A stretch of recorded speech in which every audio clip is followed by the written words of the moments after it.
Good morning everyone. Welcome in Educational Growth Channel.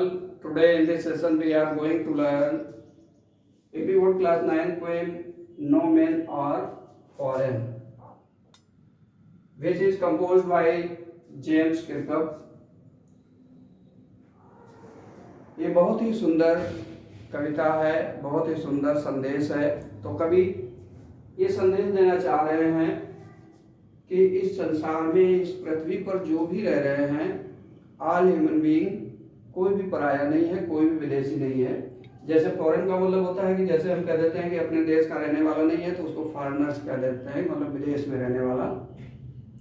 तो कवि कहता है कि यहाँ पर जो भी इस पृथ्वी पर मानव जाति है वो कोई भी पराया नहीं, अनजान नहीं है, कोई विदेशी नहीं है, क्योंकि हर जगह एक जैसी पृथ्वी है, एक जैसी जमीन है, एक जैसी हवा है, एक जैसा जल है और एक जैसे मानव है।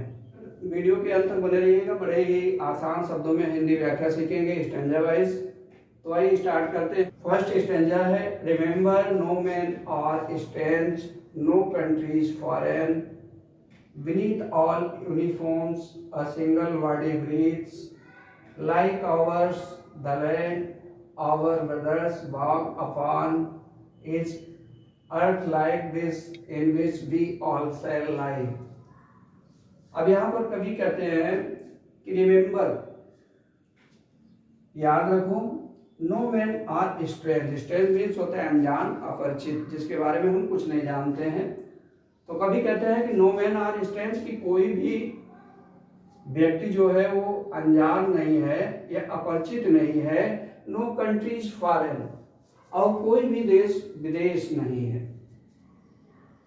Beneath all uniforms, uniforms means होता है परिधान या पोशाक। बीनीथ मीन्स नीचे, के नीचे, कि बीनीथ ऑल यूनिफॉर्म्स, कि हर एक पोशाक के नीचे a single body breathes. Breathe means श्वास लेना, सिंगल अकेला, बॉडी मीन्स होता है शरीर, कि हर एक पोशाक के नीचे एक अकेला शरीर सांस ले रहा है।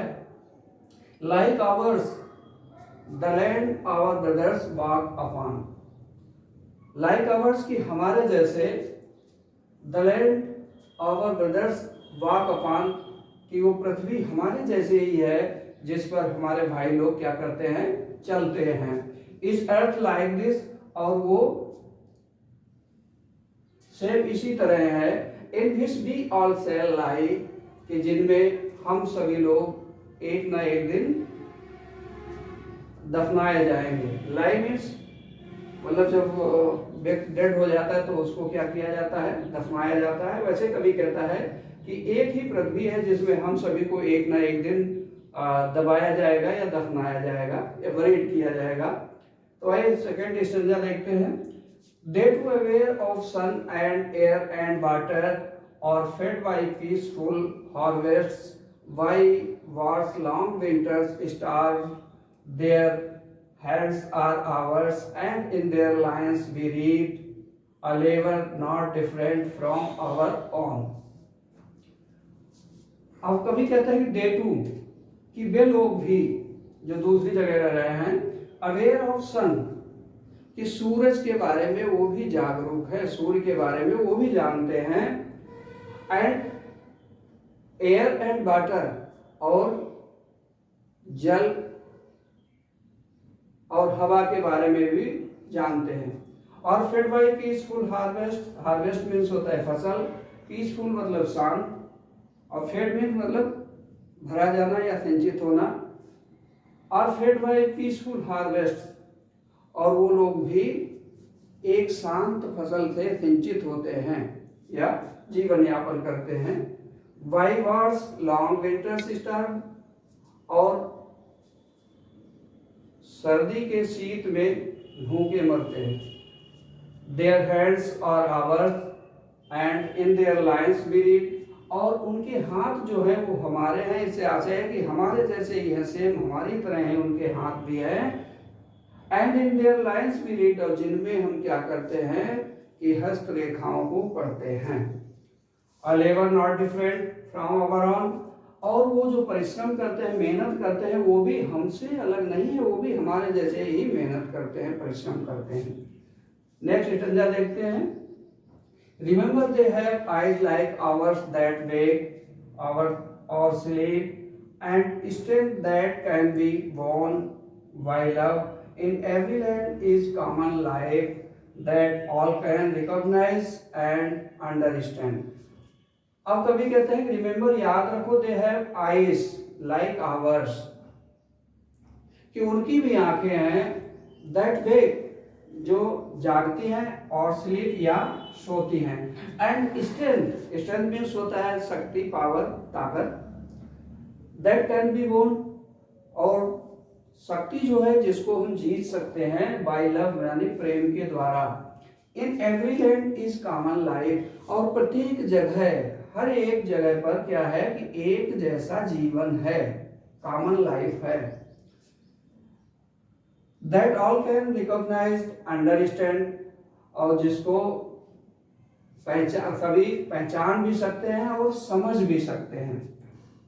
Next stanza, let's remember whenever we are told to hate our brothers, it is our slaves that we shall dispossess, we take condemn, remember we who take arms against each other। अब कवि कहते हैं कि हमें याद रखना चाहिए, याद रखें, whenever we are told, कि जब कभी भी, जब कहीं भी हम लोग कहें टू हेट आवर ब्रदर्स, कि अपने भाइयों से घृणा करने के लिए, इट इज आवर स्लेव्स, कि वो हम स्वयं ही हैं, वो अपने ही हैं। दैट वी शैल डिस्पोसेस, डिस्पोसेस मीन्स होता है अधिकारों से वंचित करना, वीट धोखा देना, कंडेम मीन्स निंदा करना। तो वो हम ही हैं, हम लोग ही हैं जो अपनों को वंचित करते हैं, धोखा देते हैं या छलावा करते हैं और उनकी निंदा करते हैं। रिमेंबर याद रखो, we who take arms against each other, और हम लोग क्या करते हैं कि एक दूसरे से युद्ध करते हैं, लड़ाई लड़ते हैं या हम हथियार उठाते हैं, वे लोग भी अपने ही हैं।